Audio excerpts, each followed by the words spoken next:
पेंतिकोस्त का मुआजना हम बैतलहम के साथ करेंगे और फिर पेंतिकोस्त का ही मुआजना बाबल के साथ। वहां पर जो कुछ हुआ है, वहां लोगों की जुबानों में इख्तलाफ डाला गया। पैदाइश की किताब के 11वें बाब के अंदर, फिर अमाल की किताब के दूसरे बाब की 13वीं आयत में जब रूहुल कुदस का नजूल हुआ और लोग गैर जुबानें बोलने लगे, तो जो मुखालिफ थे वो कहने लगे ये तो ताजा मै के नशा में हैं।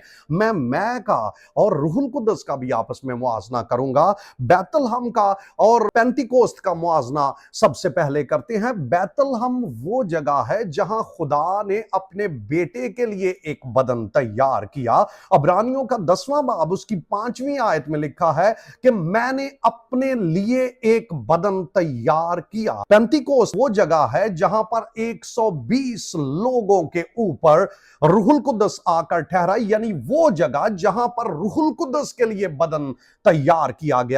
पहला ग्रंथियों 6 बाब की 19 आयत में लिखा हुआ है, क्या तुम नहीं जानते कि तुम्हारा बदन ही जिंदा खुदा का मकदस है और खुदा का रूह तुम में बसा हुआ है। यानी खुदा के रूह को बदन की जरूरत है। आज मेरे और आपके बदन की भी रूहुल कुदस को जरूरत है। खुदा ने बदन लिया जिसमें वो अपने रूहुल कुदस को रखे। योएल के सहीफा में लिखा हुआ है, आखिरी दिनों में ऐसा होगा कि मैं अपने रूह में से हर फर्दो बशर पर डालूंगा। इसके लिए अपने बदनों को पेश कीजिए, खुदा आपके लिए भी काम करेगा। बाबल की बात करेंगे। पैदाइश की किताब के 11वें बाब में बाबल के अंदर जुबानों में इख्तलाफ हुआ। क्यों हुआ? क्योंकि वो लोग मिल गए और उन्होंने कहा कि आओ अपने लिए एक शहर और एक बुर्ज बनाएं, अपना नाम करें। ये वो जगह है जहां पर गुनाहगार लोग मिले और वो अपने जलाल के लिए काम करने लगे। लेकिन पेंतिकोस्त वो जगह है